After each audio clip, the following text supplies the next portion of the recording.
कोई भी पार्टी आप ले लीजिए, कांग्रेस ले लीजिए, समाजवादी पार्टी ले लीजिए, समाजवादी पार्टी विकास कराएगी, सफाई तक विकास कराती है, लेकिन आजमगढ़ उनको दिखाई नहीं देता, जो आजमगढ़ उनको बार बार चुनाव जिता करके भेजता था। पहले आजमगढ़ के नाम पर लोग होटल में कमरा नहीं देते थे, धर्मशाला में ठहरने नहीं देते थे, और आजमगढ़ के नाम पर जब आप जाएंगे तो आपको कोई रोकेगा नहीं, कोई टोकेगा नहीं, बल्कि स्वागत करेगा, क्योंकि ये डबल इंजन की भाजपा की सरकार ये सम्मान भी दिलाने का काम करती है।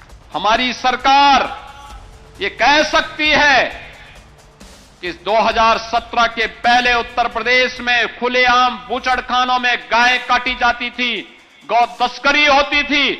आज हमारी सरकार का संकल्प है, न गौ माता को कटने देंगे, न गौ माता को कहीं पे अनावश्यक रूप से विचरने देंगे।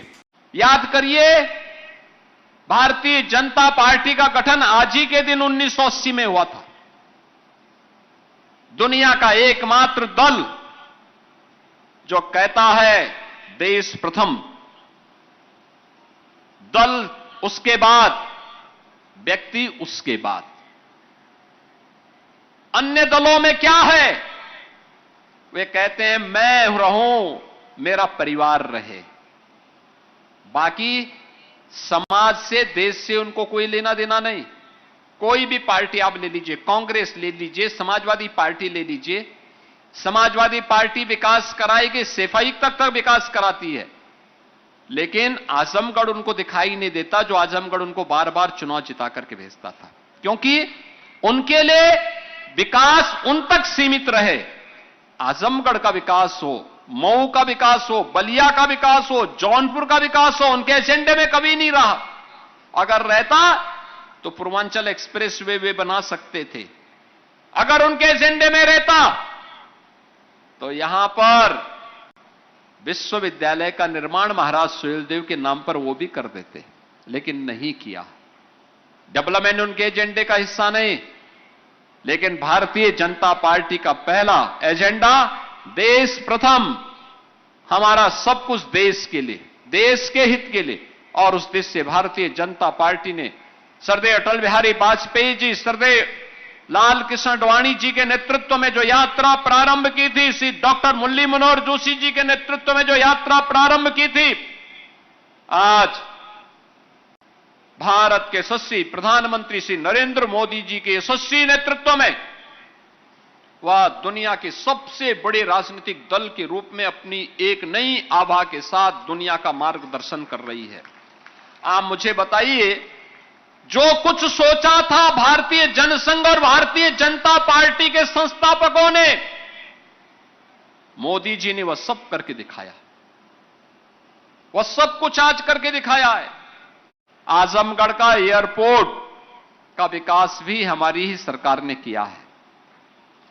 मार्गों के लिए जितना पैसा यहां के हमारे जनप्रतिनिधियों ने मुझे उपलब्ध करवाया था, हमारे प्रभारी मंत्री जी ने, दारा सिंह जी ने, रिसो जी ने, रामविलास चौहान जी ने, यहां के हमारे पूर्व विधायकों ने, पदाधिकारियों ने, उन सबको हम लोगों ने अपनी स्वीकृति दी, और आज परिणाम है कि विकास के वे सभी कार्य आजमगढ़ की चारों ओर की कनेक्टिविटी, 4 लेन की कनेक्टिविटी के साथ जुड़ गया है। विकास तो हो ही रहा है, लेकिन सबसे बड़ी बात है आजमगढ़ को उसकी पहचान भी मिल रहा है। पहले आजमगढ़ के नाम पर लोग होटल में कमरा नहीं देते थे, धर्मशाला में ठहरने नहीं देते थे, और आज आजमगढ़ के नाम पर जब आप जाएंगे तो आपको कोई रोकेगा नहीं, कोई टोकेगा नहीं, बल्कि स्वागत करेगा, क्योंकि ये डबल इंजन की भाजपा की सरकार ये सम्मान भी दिलाने का काम करती है। जब विकास होता है और बिना भेदभाव के होता है तो उसका लाभ उसी रूप में हम सबको देखने को मिलता है। ये बाबा गोरखनाथ मिल्क प्रोड्यूसर कंपनी, ये उत्तर प्रदेश की 5वीं ऐसी कंपनी है जो महिला स्वावलंबन का एक नया आदर्श प्रस्तुत कर रहा है।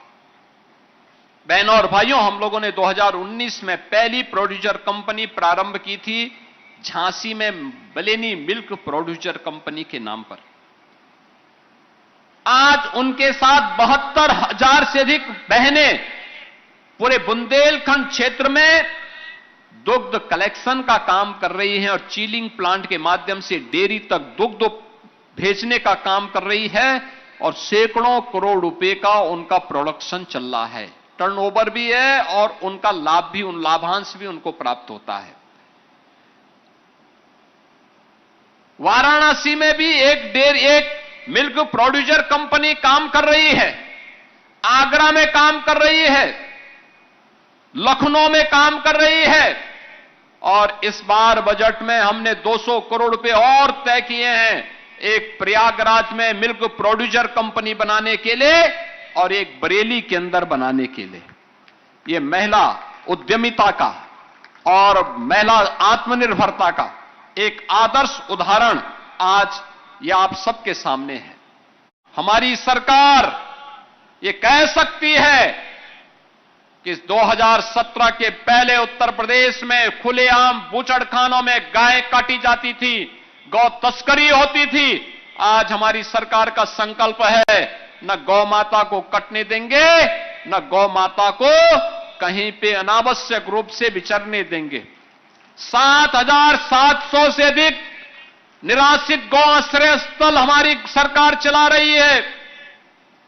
15 लाख निराश्रित गौ वंश के लिए संरक्षण गृह हमारी सरकार ने बनाए हैं और 3 प्रकार की स्कीम हमारी सरकार चला रही है। एक सरकार के द्वारा संचालित निराश्रित गौ आश्रय स्थल या कान्हा उपवन और दूसरा मुख्यमंत्री सहभागिता योजना के माध्यम से कोई किसान अपने घर में 4 गोवंश रखेगा, निराश्रित गौ आश्रय स्थल का हम हर महीने उसका वेरिफिकेशन कराते हैं। हर गाय को हर महीने 1500 रुपए सरकार की तरफ से उसके गाय के खर्चे के लिए पशुपालक को उपलब्ध करवाते हैं। बहन और भाइयों, ये उत्तर प्रदेश सरकार की गौ माता की प्रति कृतज्ञता है।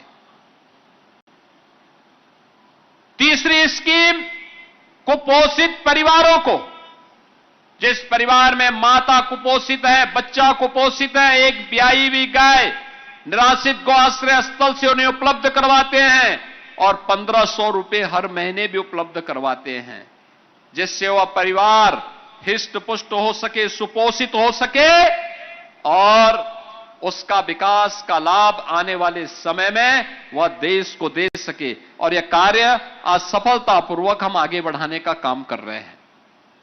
एक और ये और वहीं दूसरी ओर आज यहां पे एक नई स्कीम को मुझे लागू करते हुए देखने को मिला, बहुत अच्छा लगा, और वह है यहां पर हम लोगों ने एक हरी झंडी यहां दिखा करके मोबाइल वेटनरी यूनिट को, गायों में कोई रोग तो नहीं है, किसी प्रकार के कोई संकट है, ये घर घर जाकर के टोल फ्री नंबर पर जैसे ही कॉल होगी वहां पहुंच करके उनको ये सुविधा उपलब्ध करवाएगी। दूसरा, हम लोगों ने यहां पे गौ सेक्स सॉर्टेड सीमेन के लिए और कृत्रिम गर्भाधान सेवाओं का शुभारंभ भी किया है। यानी अब घर में अगर गाय है, उन्नत नस्ल की गाय है, तो उसी उन्नत नस्ल से, उससे भी उन्नत नस्ल की बछिया ही होगी। 90% इसकी गारंटी देने के लिए इस स्कीम को उत्तर प्रदेश सरकार ने लागू किया है। आज मुझे यहां पर इसको लागू करते हुए प्रसन्नता की अनुभूति हो रही है। और तीसरा, बायोगैस प्लांट के लिए यहां पर हम लोगों ने लखपति दीदियों को सम्मानित किया है, जिन लोगों ने अपने घर में गोबर गैस प्लांट के माध्यम से ईंधन की आपूर्ति उसके माध्यम से कर रहे हैं। यानी गौ माता आपके घर में, पुण्य का काम तो उसकी उपस्थिति से होता ही, वो दूध तो देती ही है, उसका गोबर घर में गोबर गैस प्लांट के माध्यम से घर के ईंधन की आपूर्ति का काम भी कर सकती है। और यह कार्य आप आराम से आप भी कर सकते हैं। याद करिए, दुनिया में युद्ध चल रहा है, पूरी दुनिया में पेट्रोलियम उत्पादों की हाहाकार है। हम भारतवासियों को प्रधानमंत्री मोदी जी के नेतृत्व में गौरव की अनुभूति करनी चाहिए कि भारत में सब कुछ अच्छा चल रहा है, सब कुछ अच्छा चल रहा है। लेकिन हमारा दायित्व बनता है, घर में आप रूफटॉप सोलर पैनल लगाइए।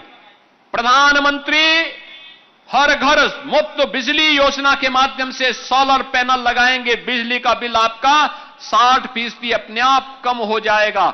मुश्किल से 40% से कम आपका बिजली का बिल आएगा और आपके घर में आपको पर्याप्त बिजली भी जलाने को मिलेगी। यह एक स्कीम, बहुत अच्छी सब्सिडी इसमें आपको सरकार दे रही है।